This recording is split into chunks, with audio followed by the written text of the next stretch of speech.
Yo mga idol, kumusta? Mantrek mga sports, TV nga pala.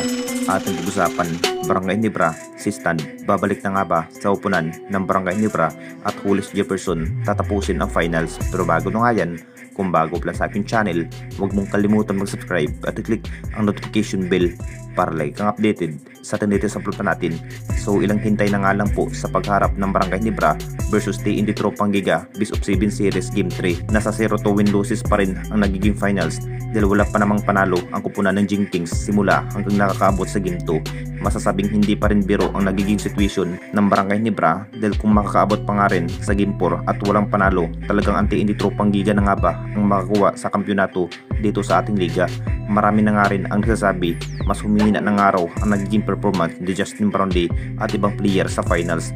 Ang plano sana ng SFC dito mga idol ng Barangay Nibra, kukuhanin na nga ba muli ang nasabing big man na si Sistan mga idol ng Jenkins. Maraming mas nanghihinayan na nga ba sa naging trade itong nasabing big man na si Sistan mga idol. Naging impact na nga rin ang nasabing big man na si Sistan mga idol.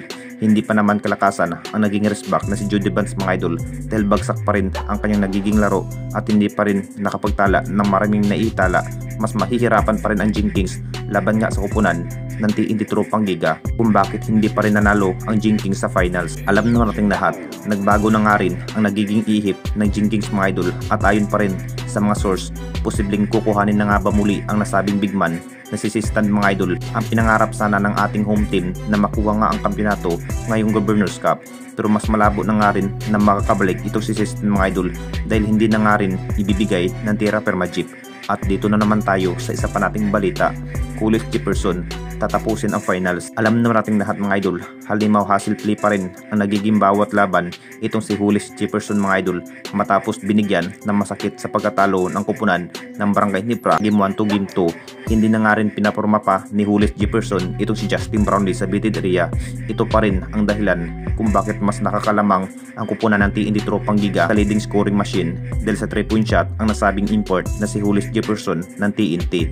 Nakakagulat na nga ba ang sinapit ng Barangay Nibra sa finals mga idol kung titignan nating lahat na parang mas natitihado ang kupunan ng Jenkins. Kung matalo man sana sa Game 3, mas mahirap na rin na makakahabol ang Barangay Nibra sa TNT Tropang Giga sa series dahil dalawang talo na nga lang po ang TNT Tropang Giga na makuha na nga ang panibagong kampyonato sa Governors Cup. Inamin na nga rin ni Julius Jefferson mga idol tatapusin ng araw ang finals. Sabik na rin ang TNT Tropang Giga na makuha ang hinahangad. Hindi pa rin magpapapaya ang TNT Tropang Giga dahil ang Barangay Nibra pa rin ang kanilang nakakaharap dahil hindi pa naman natin alam mga idol kung anong kayang gawin ni Justin Brownlee.